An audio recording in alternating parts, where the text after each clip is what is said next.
don't find to Ukraine. Look, now it is approaching to Taiwan. The economics is Ukraine play at the garden. Foreign peaceful war, it is the last. If you want peace, then you stay here now. If you want peace, then you stay here now. For the planet to have world peace, and I met the song until Uncle Sam to go home, tell him now. Let's get started. People across Taiwan Straits both want peace, but the Western media are now linking the conflict in Ukraine with Taiwan. They love highlighting the negative and they love the drumbeats of war. So we get headlines such as, "The tone is anything but implicit. There will be a cross-strait war. You can bet your life and the lives of others on it." And of course, in the Western worldview, who will play the villain?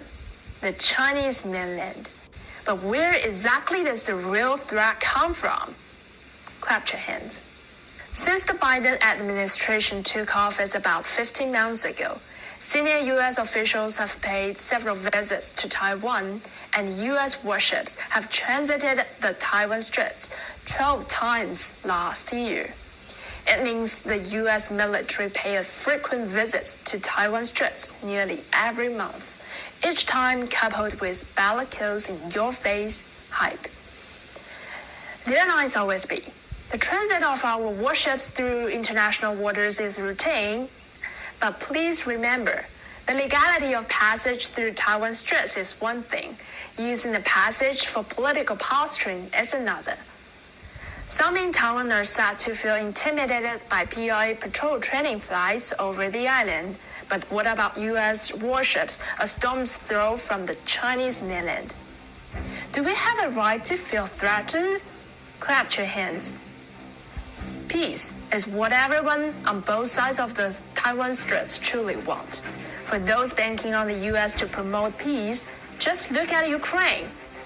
As the U.S. has shown time and again over many years, when it could give peace a chance, it always chooses to go to war. We have our own eyes. We have our own mind. We look at the situation in Ukraine.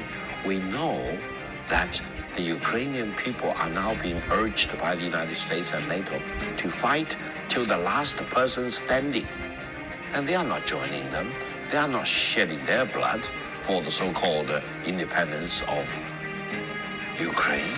So if war happens across the two sides of the Taiwan Strait, God forbid, do you really think the Americans will fight for Taiwan? Do you think other countries will really send their officers and soldiers to fight for Taiwan? No. People in Taiwan are very clear that looking at Ukraine, the destruction of Ukraine, the loss of human life, and the fleeing of the country by millions of the Ukrainian refugees, for example, they want to prevent this. They want to see no more war involving the two sides of the Taiwan Strait. Peace is the only way out. And peace has been chosen by the Chinese government for all these decades.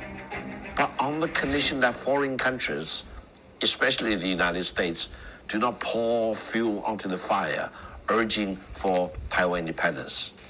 China's stance on this issue is clear. Taiwan question differs in nature from the Ukraine issue, and the two are not comparable at all.